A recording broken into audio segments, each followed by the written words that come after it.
à Narbonne. Nous nous retrouvons aujourd'hui avec Clairette Gras. Bonjour Clairette. Bonjour Philippe. Comment te définir à la fois novelliste, artiste, compositrice, plasticienne Plasticienne, non. Compositrice, c'est joli en fait.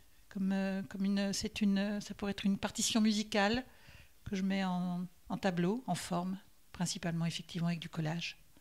Voilà, j'essaye de raconter des histoires, comme j'aime le raconter dans mes nouvelles.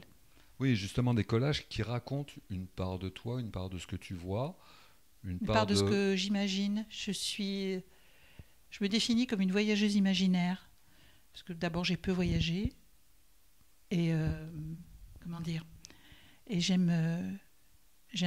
pense avoir gardé une âme d'enfant, c'est-à-dire garder les images un peu comme Alice au Pays des Merveilles en fait. Voilà, c'est dans ma tête. Et j'ai la chance de pouvoir depuis quelques années transposer sur du papier dans l'écriture et transposer avec du papier sur des tableaux. Voilà. Oui, en fait tu es venu au collage. Pour toi c'est une extension de ton travail d'écrivain, d'auteur. D'auteur, oui. Je suis pas un écrivain. J'aurais pas cette prétention. Tu peux l'avoir. Non. Paul Auster est un écrivain. Patrick Modiano est un écrivain. Moi, je suis un auteur de nouvelles. Pour rester dans ton esprit de complément entre écriture, création picturale, on peut retrouver ton travail en ce moment au restaurant Le Patio à Sigean, où à la fois tu proposes l'exposition de Oui, tes collages d'imaginaire, ainsi oui, que tu les définis, oui, mais également des lectures. oui. Une lecture de quelques-unes de mes nouvelles, issues de 3 des recueils que j'ai déjà publiés.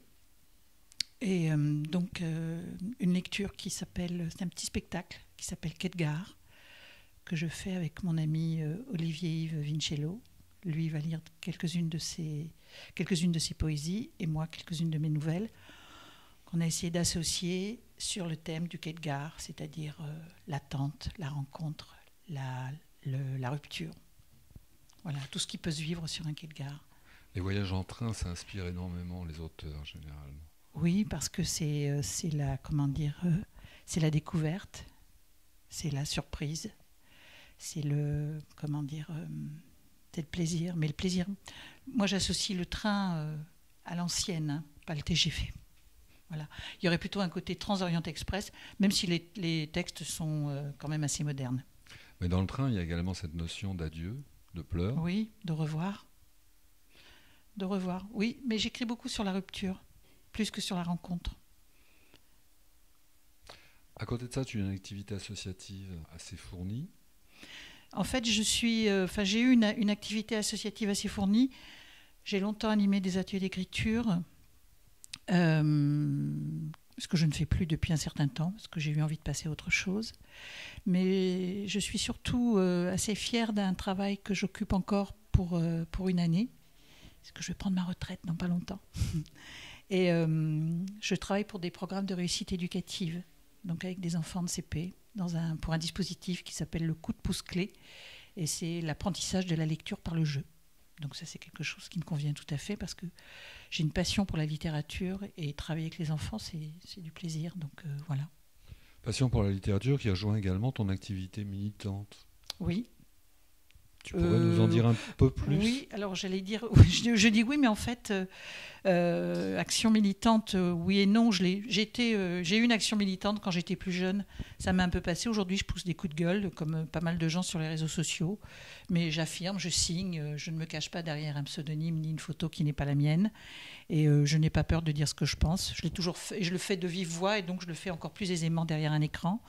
Et donc, c'est vrai qu'il y a de quoi se révolter, déjà depuis pas mal de temps, mais encore plus aujourd'hui. Donc, je n'entrerai pas dans un discours politique, mais j'avoue être assez, assez déçue, mais pas forcément par les politiques actuelles ou passées. Il y a quelque chose qui tourne pas rond dans ce monde, et je pense qu'on devrait réagir un petit peu plus. Et tant qu'on, je crois que c'était bien l'époque où on descendait dans la rue. L'humain est devenu peureux. Tu parlais à l'instant de réseaux sociaux. Citons Facebook, Twitter et Facebook, consorts. oui. Une idée qui a tendance à se répandre actuellement, c'est de dire finalement, on est en train d'instituer une sorte de Big Brother, mais accepté et où les gens participent en dépit du bon sens. Qu'est-ce que toi tu en penses? Alors le problème, c'est que pour moi, l'utilisation des réseaux sociaux, elle est uniquement faite. Alors il y a deux parties pour moi. Il y a mon activité artistique, où je parle de mon travail d'artiste, et puis il y a une autre partie, donc plus axée sur le social, même si les deux sont sur le même élément. Je n'ai pas cherché à scinder. C'est complémentaire. Et pour moi, les réseaux sociaux, ça devrait servir à ça. Mais pas à présenter ce qu'on a mangé le soir ou ce qu'on va manger le lendemain. Les selfies, par exemple, c'est quelque chose qui m'insupporte. Je trouve ça d'un ridicule. Mais bon, après, de tout temps, hein, il y a eu des choses qui ont insupporté. Bon. Mais, juste un très joli mot qui nous vient du Québec pour définir les selfies. Eux appellent ça des égo-portraits. Oui, ben c'est exactement, oui, les égo-portraits. Ils disent aussi, ils ont un joli mot, mais qui n'a rien à voir avec ça, c'est... au lieu de dire le bed and breakfast, ils disent le café couette. Et ça me plaît beaucoup aussi. Voilà, d'abord restons français. Oui. Bon, enfin, restons français dans la langue. Ces réseaux sociaux, est-ce qu'ils sont dits sociaux ou réellement sociaux selon toi? Je pense qu'ils peuvent être les deux, mais ils sont plutôt peut-être dits sociaux, oui. Mais comment dire? C'est toujours pareil. On dit qu'on peut tout dire et qu'on ne peut pas tout dire. Je crois qu'il faut quand même se battre pour la liberté d'expression. Je ne veux pas revenir sur ce qui s'est passé en début d'année, qui a été une chose absolument effrayante et dramatique, mais qui démontre surtout le degré de bêtise de son ennemi qu'on peut avoir aujourd'hui. Parce que quand il y a de l'intelligence, ça peut rester une bagarre, pas virtuelle, mais de langage, que le ping-pong. Je peux aussi parler de ces émissions de télévision où il ne se passe rien. Je veux dire, il y a des chroniqueurs qui croient tout savoir, qui croient tout connaître, qui se prennent pour des penseurs et des philosophes. Et ils en sont très très loin. Alors certes, ils ont fait des études, mais bon, moi j'ai pas fait d'études. Et je dis pas que j'en suis fière, parce que ça m'a manqué.